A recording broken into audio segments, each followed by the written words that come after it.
नमस्कार दोस्तों। तो आज हम करेंगे 2021 का एसएससी जीडी का मॉडल पेपर, जो कि बहुत ही कम समय में 50 क्वेश्चन अटेंड करेंगे, जिसमें हिंदी और जीएस के टोटल क्वेश्चन होंगे। तो आज का पहला क्वेश्चन है कि दिए गए वाक्य में रेखांकित खंड को प्रतिस्थापित करने के लिए सबसे उपयुक्त विकल्प का चयन करें। यदि इसे प्रतिस्थापित करने की आवश्यकता नहीं है तो विकल्प किसी बदलाव की आवश्यकता नहीं है का चयन करें। तो क्वेश्चन दिया है कि अधिक जनसंख्या अनेक समस्याओं को जन्म देता है। अधिक जनसंख्या अनेक समस्याओं को जन्म देता है। तो आपको इसमें 4 विकल्प में से देखना है कि यहाँ पे आपको कौन सी त्रुटि लग रही है। तो क्वेश्चन में त्रुटि यह है कि अधिक जनसंख्या अनेक समस्याओं को जन्म देती है। तो यहाँ पे लिखा था देता है, तो ऑप्शन नंबर 3 में दिया है कि अनेक समस्याओं को जन्म देती है। तो ऑप्शन नंबर 3 राइट हुआ। अगला क्वेश्चन देखते हैं। क्वेश्चन नंबर दूसरा है कि दिए गए वाक्य में किस भाषा में त्रुटि है। तो क्वेश्चन दिया है कि मालिक मजदूरों का शोषण करते हैं। तो आपको इसमें त्रुटि देखना है। तो ऑप्शन नंबर ए में देखिए, बी या सी या डी, तो इनमें से कौन सा ऐसे सही होगा। तो शोषण आपको इसमें देखिए वाक्य में ही त्रुटि दी है, क्योंकि शोषण को इस प्रकार से लिखते हैं शोषण। तो यहाँ पे ऑप्शन नंबर ए में ही त्रुटि दी है। तो ऑप्शन नंबर ए राइट होगा। अगला क्वेश्चन देखते हैं। क्वेश्चन नंबर 3 है कि मनुष्य जीवन से सफल होता है। डेश दिया है कि मनुष्य जीवन से सफल होता है, रिक्त स्थान की पूर्ति कीजिए।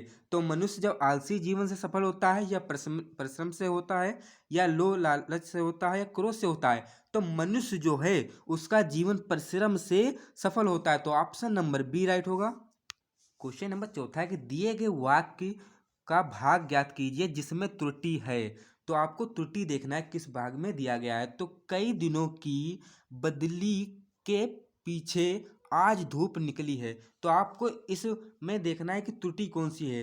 तो आप यहाँ पे देख सकते हैं कि कई दिनों लिखना है, कई दिनों के पीछे की बदली। तो आपको देख सकते हो कि बदली के पीछे इसमें इतनी त्रुटि है। तो ऑप्शन नंबर ए में दिया है।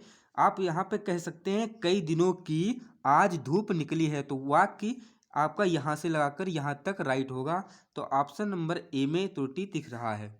तो क्वेश्चन नंबर 5 है कि सही वर्तनी वाले शब्द का चयन कीजिए। तो सही वर्तनी वाले शब्द का चयन करना है कि परिणाम ऐसे लिखा जाए, परिणाम परिणाम परिणाम। तो आपको देखना है कि परिणाम सही तरीके से कैसे लिखा जाएगा। तो ऑप्शन नंबर ए में दिया है परिणाम, ये सही तरीके से लिखा है। ऑप्शन नंबर डी में, क्योंकि एक ही तरह के लिखने में वो थोड़ी मिस्टेक हो गई है। तो ऑप्शन नंबर ए और डी दोनों राइट हो गए, क्योंकि परिणाम इसी तरह लिखा जाता है। क्वेश्चन नंबर 6 है कि दिए गए शब्द के समानार्थी यानी पर्यायवाची बताना है। तो मोल का पर्यायवाची क्या होगा। तो जो मोल का पर्यायवाची होता है वो दाम होता है। तो ऑप्शन नंबर सी होगा। क्वेश्चन नंबर 7 दिया है कि तिमिर का विलोम शब्द होगा। तो तिमिर का अर्थ जो होता है वो अंधकार होता है। तो जो तिमिर का पर्यायवाची होगा वो अंधकार हो जाएगा। और आपको बताना है कि तिमिर का विलोम क्या होगा। तो तिमिर यानी अंधकार का क्या होगा, प्रकाश। तो ऑप्शन नंबर ए राइट होगा। क्वेश्चन नंबर 8 दिया है कि दिए गए वाक्यांश के लिए एक शब्द दीजिए। तो कह रहा अतिथि की सेवा करने वाले के लिए एक शब्द क्या होगा। तो अतिथि की सेवा करने वाले के लिए शब्द अतिथि होगा। तो ऑप्शन नंबर डी राइट होगा। क्वेश्चन नंबर 9 है कि छठी का दूध याद आना तो मुहावरे का अर्थ होगा। तो इस मुहावरे का अर्थ यह होगा कि जब कष्ट के समय पिछले सुख की याद आना। तो ऑप्शन नंबर 3 राइट होगा।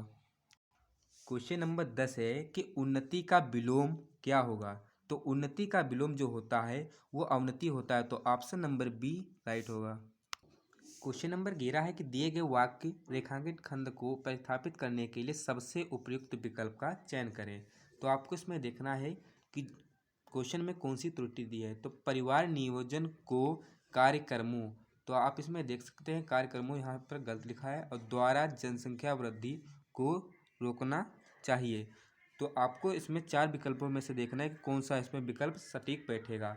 तो यहाँ पे जो होगा परिवार नियोजन के कार्यक्रमों द्वारा जनसंख्या वृद्धि को रोका जाना चाहिए। तो ऑप्शन नंबर डी में दिया है, तो ऑप्शन नंबर डी राइट होगा।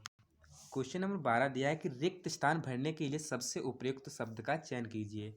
तो इसमें दिया है कि मेरे ऊपर परिवार के पालन पोषण का डेश है, क्या है, दायित्व है, निर्वाह है, आभार है, आधार है। तो इसके लिए जो उपयुक्त विकल्प होगा कि मेरे ऊपर परिवार का पालन पोषण का दायित्व है, तो ऑप्शन नंबर ए राइट होगा। क्वेश्चन नंबर 13 है कि दिए गए वाक्य के किस भाग में त्रुटि है। तो लिखा है केवल आप ही यह काम निपुणता से कर सकते हैं। तो ऑप्शन नंबर इन 4 विकल्पों से देखना है। तो इसमें आपको क्या त्रुटि लग रही है कि केवल आप ही यह काम। तो इसमें जो केवल आप ही यह गलत लिखा है, क्योंकि काम तो सब कर सकते हैं। तो यह काम निपुणता से कर सकते हैं, तो ऑप्शन नंबर डी जो है वो गलती दी गई, तो ऑप्शन नंबर डी राइट होगा कि यह काम निपुणता से कर सकते हैं। क्वेश्चन नंबर 14 दिया है कि सही वर्तनी वाले शब्द का चयन कीजिए। तो ऑप्शन नंबर ए में दिया है कि धराशाही या धाराशाही या धराशायी या धराशायी। तो ऑप्शन आपको देखना है कि कौन से ऑप्शन में सही त्रुटि लिखी है।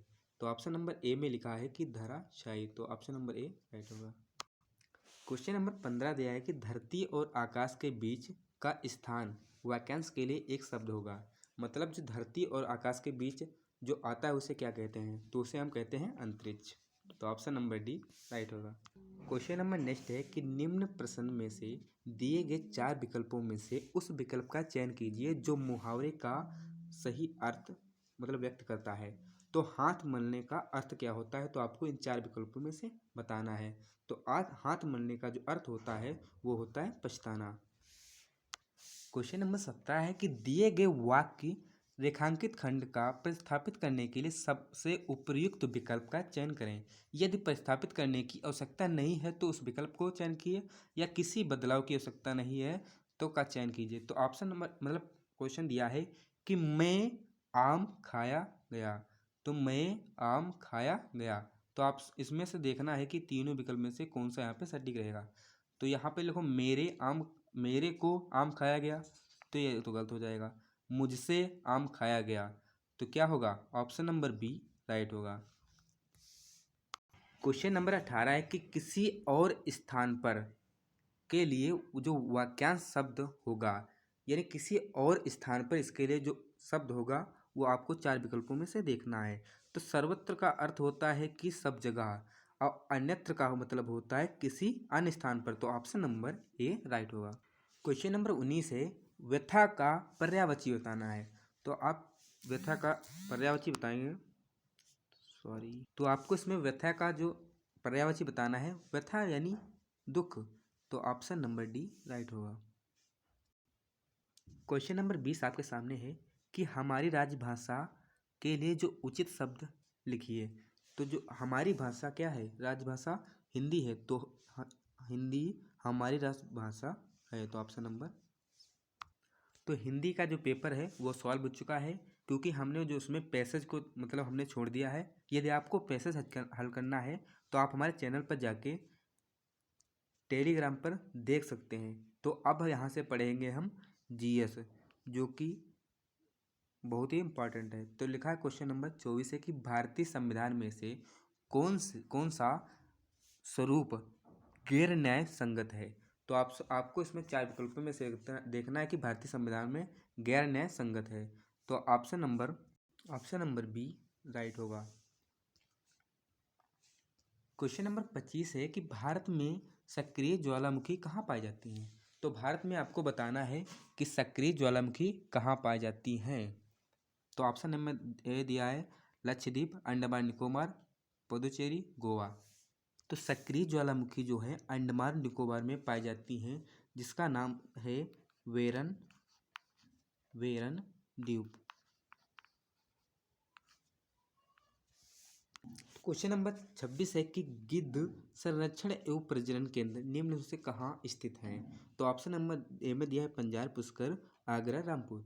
तो आपको जो गिद्ध संरक्षण प्रजनन केंद्र मिलता है वो पिंजौर में मिलता है, तो ऑप्शन नंबर ए राइट होगा। क्वेश्चन नंबर 27 है कि जाट शासक के नेतृत्व में बल्लभगढ़ है एक महत्वपूर्ण केंद्र बना। तो जो जाट के शासक थे वो सूरजमल थे। तो ऑप्शन नंबर ए राइट होगा। तो क्वेश्चन नंबर 28 है कि अंग्रेजों द्वारा पंजाब का विलय करते समय ब्रिटिश भारत में गवर्नर जनरल कौन थे। तो जो पंजाब का विलय करते समय ब्रिटिश भारत के गवर्नर थे वो कौन थे, लॉर्ड डलहौजी, जिनका जनरल मतलब जो काल था वो 1948 से 1956 था। तो ऑप्शन नंबर बी राइट होगा। क्वेश्चन नंबर 29 है जो कि करंट अफेयर्स से रिलेटेड है कि अक्टूबर 2020 में किस राज्य में महिलाओं के लिए विशेष जागरूकता अभियान यानी मिशन शक्ति का शुभारंभ हुआ था। जो मिशन शक्ति ये किस राज्य में, तो 2020 में मिशन शक्ति ये उत्तर प्रदेश में शुरू हुआ था। तो ऑप्शन नंबर डी राइट होगा। क्वेश्चन नंबर 30 है जीएस का, जो कि निम्नलिखित में से कौन सा मंदिर श्रीलंका में स्थित है। तो श्रीलंका में जो मंदिर है वो मुन्नेश्वरम जो मंदिर है वो श्रीलंका में स्थित है।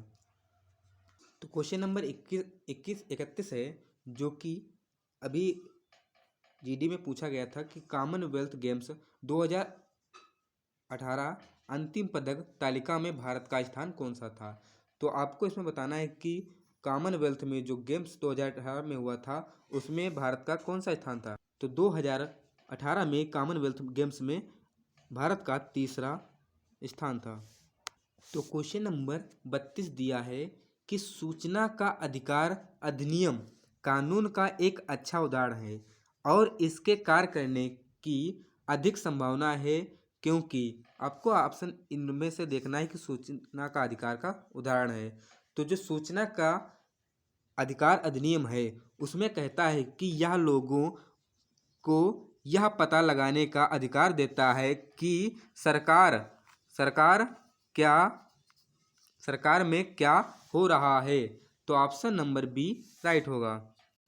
क्वेश्चन नंबर 33 है कि सेला नृत्य शैली किस राज्य से संबंधित है। जो सेला नृत्य शैली है वो छत्तीसगढ़ से संबंधित है।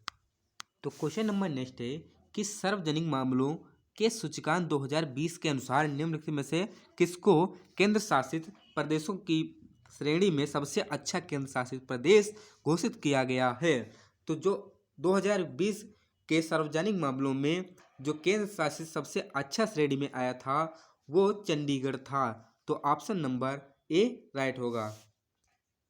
तो क्वेश्चन नंबर 35 है कि अक्टूबर 2020 तक प्राप्त जानकारी के अनुसार निम्नलिखित में से कौन सा देश दुनिया का दूसरा सबसे बड़ा कपास उत्पादक है। तो 2020 के अनुसार कपास का दूसरा उत्पादक देश बताना है। तो आपको क्या मिलेगा, जो पहले पे है कपास का सबसे बेस्ट उत्पादक वो है चीन और दूसरे पे जो 2020 के अनुसार है वो भारत होगा। तो ऑप्शन नंबर बी राइट है। तो क्वेश्चन नंबर 36 है कि भारतीय रिजर्व बैंक ने नवंबर 2020 में किस बैंक को स्थगन का प्रस्ताव रखा था। तो कौन सी बैंक थी, तो वो लक्ष्मी विशाल बैंक थी। तो ऑप्शन नंबर सी राइट होगा। तो क्वेश्चन नंबर 37 है कि रियो ओलंपिक 2016 में भाग लेने वाली सबसे कम उम्र की एथलेटिक तैराक गोरिका सिंह, ये क्या है गोरिका सिंह जो कि एथलेटिक तैराक हैं, निम्न में से किस देश से संबंधित है। तो 2000 में जो रियो ओलंपिक हुआ था वो 2026 में जो भाग लेने वाली सबसे कम उम्र की एथलेटिक तैराक गोरिका सिंह थी वो किस देश से हैं, तो वो नेपाल से संबंधित है। तो ऑप्शन नंबर ए राइट होगा।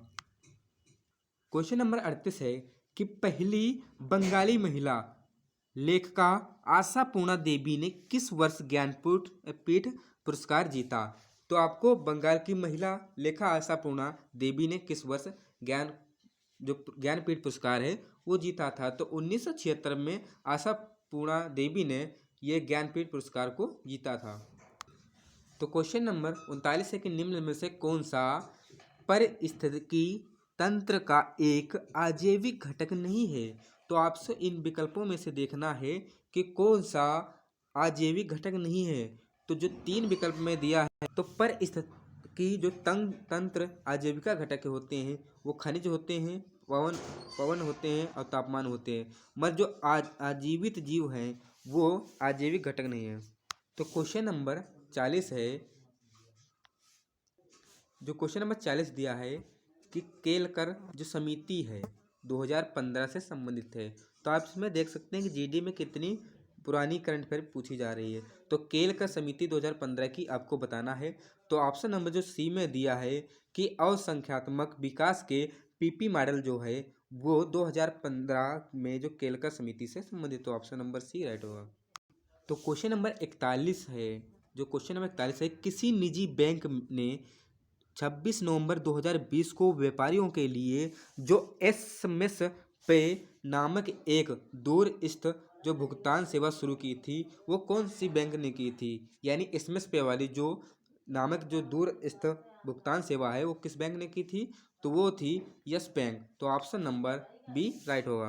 तो क्वेश्चन नंबर 42 दिया है कि मोहम्मद तुगलक ने अपने सैनिकों को जो भुगतान करने के लिए जो टोकन मुद्रा का इस्तेमाल किया था जो निम्न में से बनी थी, तो कौन थी? वो सस्ती धातु थी। मोहम्मद तुगलक, जो मोहम्मद तुगलक के एक दरबारी थे, उनकी पुस्तक है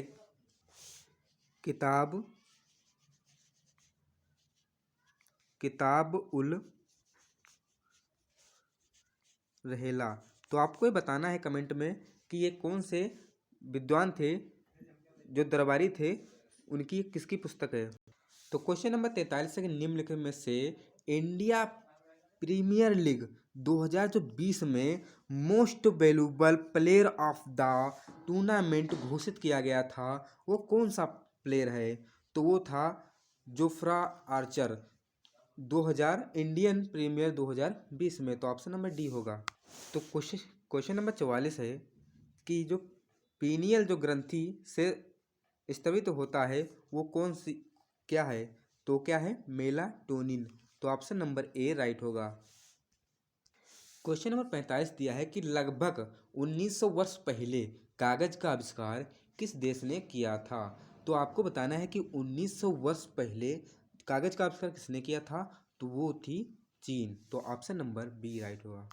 तो क्वेश्चन नंबर 46 है कि सरयू नदी निम्न में से किस राज्य से में स्थित है, यानी कहाँ से निकलती है? तो सरयू नदी उत्तराखंड से निकलती है। आपको एक भी क्वेश्चन याद रखना है कि सरयू नदी के किनारे अयोध्या भी है। तो ऑप्शन नंबर बी राइट होगा। तो क्वेश्चन नंबर 47 है कि वैकल्पिक पंक्तियों में उगाई जाने वाली, यानी उगाई जाने वाली जो विभिन्न फसलें हैं वो निम्न में से कौन सा उदाहरण है? जो अंतरा जो फसल होती है वो क्या होती है? उगाई जाने वाली, यानी विभिन्न पंक्तियों में उगाई जाने वाली फसल। तो क्वेश्चन नंबर 48 है कि 29वां व्यास सम्मान किसने प्राप्त किया था? तो जो 29वां व्यास सम्मान था वो नसीरा शर्मा ने प्राप्त किया था। और आपको हम एडिशनल एक इन्फॉर्मेशन देना चाहते हैं कि 2021 में सभी जो पेपर हुए हैं उनका हमने वीडियो एक तरफ से बनाया है शिफ्ट वाइज। तो आपको हर पेपर का वीडियो लिंक मतलब डिस्क्रिप्शन में मिल जाएगा, उसका लिंक आप वहाँ से देख सकते हैं। तो वीडियो देखने के लिए धन्यवाद। तब तक फिर मिलेंगे नेक्स्ट वीडियो में। तब तक लिए जय हिंद।